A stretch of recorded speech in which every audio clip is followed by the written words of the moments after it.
Yes, you might have known that I am now wearing headphones and a microphone since my Camtasia thing evaluation ran out, and I changed my clock on my computer, which fucks up my microphone on my camera. I've got other microphones as well, but then just not as effective as this one. So I'm gonna be talking to you like this. I am going to actually get a new camera and microphone tomorrow. I have been complained about by a little sod called Acna, who plays on my guild on Warcraft on the Skullcrusher server EU. Um, he says that I should get a new webcam and camera since my webcam doesn't support 16 by 9 aspect ratio, so obviously I'll be getting a new HD one soon, but due to economic stress and my £2,000 a month rent, I haven't been able to really invest in one, but I should get that underway because I really do need a new camera, and because I'm going to do a blog as well, it's a serious thing and everything, so I just need to actually get the quality up and everything, so just please bear with me with this stupid thing on.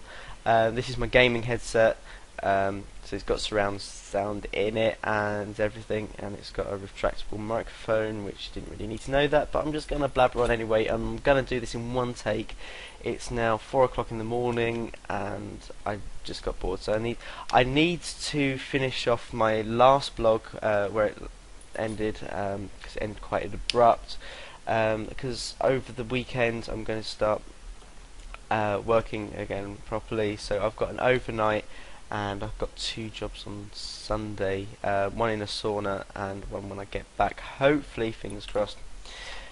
So where did I leave off? I mentioned most of my homo emo stuff. I really should put pens down. I've got a thing about playing with pens when I'm talking to people, it's annoying. Pardon me. Yeah, so I've talked about the home emo stuff. Now, the Load XXX ones, that's done in Purfleet down in Essex. And it's a bugger to get there, because if anyone knows Essex or London trains, then the C2C service are the most worst for getting anywhere, really. I mean, the National Express, you get a place that's fine, get on at Stratford, Liverpool Street, and you go straight there. With the C2C ones, you get on, you get to West Ham, and there's different trains going all different places. I mean, you've got going to, where is it, like Stamford Lee Hope and then Grays and everything, and you're waiting about half an hour for the next train. I mean, at least National Express run every 10 minutes, so that's a bit of a shit. So I've got to go to Purfleet, and I mean it's alright getting there, but anyway, how I got into doing the Load films was I was at uni one day, and it was about 5 minutes before I started my first ever lesson on screenwriting, and I got phoned up by Dino Starr. If you don't know, he's done porn for Eurocrem and Homo Emo and a few others, I think, but I don't really know. But he phoned me up and went, Drake, there's a cancellation in a video which I just done. Can you make it? And I'm like, so what time? And he went, in 2 hours. I was like, shit. I didn't know where I was going, what I had to do, blah blah blah. And I had uni, so I quickly said to my teacher when Miss something or other, we don't even call them Miss, we're just talking by the first names, but I forgot her name, Jill, that's the one. If it isn't, I'm just going to make up that name. Jill, can I actually miss my first lesson because I need to go to work? She's like, what? I was like, it's 300 quid, can I please go to work? And she went, oh well, it's only an introduction, so yes, please go. And just as I was leaving the door, my flatmate went, he's a porn star. And I just turned around and looked at her, and she went, what? And so I had to explain to the whole bloody class about my job.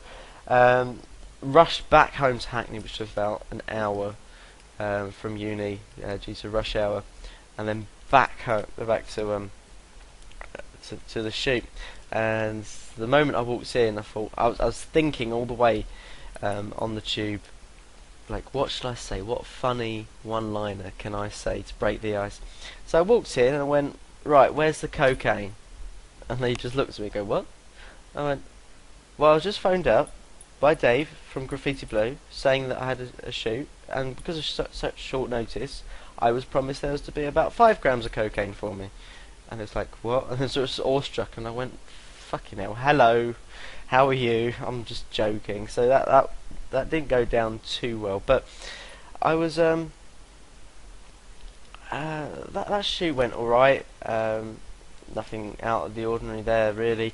But what did surprise me is that the cameraman, photographer guy is actually straight, which is strange for gay porn. But you know, there's us talking about all gay stuff and him like, yeah, just hold your cock like that and whatever, and getting good close-ups of your ass, and then going back home to his girlfriend and shagging her. It's just strange, really. But they did say, in my last shoot, right, mature men for young British twink sex. See, I can't even say it without bloody thinking. I was there and I was being a knob as always, but in a good way, not a bad way at all. And I was just being me, really, how I normally am. And I just said to him, "Oh, I'm a nightmare to work with, aren't I?" And he went, "No, you're not a nightmare. You're probably the most eccentric and one of the most fun to work with," which I took as a compliment. But I know I can be really annoying sometimes. But when I do shoots, sometimes you have to take Viagra because obviously you're spending so much time just acting. You know, you can't really get hard, and it's all very mechanical. So I was like, the junkie that I am, not really, but just, I was like, yeah, one whole Viagra will do.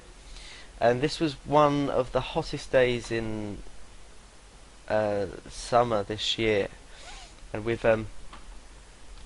I've taken it, and about 20 minutes later, after fucking, it kicked in, and I've just woken up on the floor going, what? And they're like, dude, you just whited out in a tiny little room. And I just totally passed out, and I had I had to have about an hour's break or something. It was awful. And just as I was coming back, it was the same day, so I'm still a bit off the Viagra, which I don't know if that happens to anyone else. Please tell me if anyone else gets any problems with taking Viagra and stuff, because it really does affect me quite a lot. Not hardness at all. I hardly get hard. It just only helps, but I really white out and I dehydrate a lot. On Carmagra as well, same problem. And yeah, I was on the platform, and as I mentioned before, it takes about half an hour for a fucking train to arrive. So I'm sitting on there, and I've got about 20 minutes remaining. And I'm sitting on the bench, and this guy comes up to me and says, "I know you. I know you." I was like, "Really? Really? Where'd you know me from?" He went, "Do you go GAY?" And I'm like, "No, I don't. I've only been there once, and it was a bloody graveyard with lights on, and I hate the scene. I really do. I'm probably one of the only people who bloody hate it. I just can't stand the bitchiness. I can't stand people pretending to like each other one minute and then turning around and slagging them off the next. It's not my kind of thing. I prefer being a little hermit, to be honest, because then, like, again, everyone keeps out my way and I'm happy. So, and then I'm like, no, I haven't. He went, "Oh, well, I own a corner shop on the side." I was like, "Oh, that's lovely, thank you." And he was trying to talk to me, and I wasn't taking much interest because I was really knackered and I was like whited out from the Viagra anyway, and I just wanted to go home to bed. And he was like, "I know you from somewhere," and I made the biggest mistake of my life. Well, not of my life, of that day even, but it felt like it in the mood that I was in. I was like, "Oh, you probably recognise me from one of my videos." And he went, "Oh, that's where." He said, "You're a homo emo, aren't you?" And I was like, "Yes." And loads, I've just done a shoot with them just around the corner. Look, you can see the house right there. Well, actually you can't, but it's just behind them trees.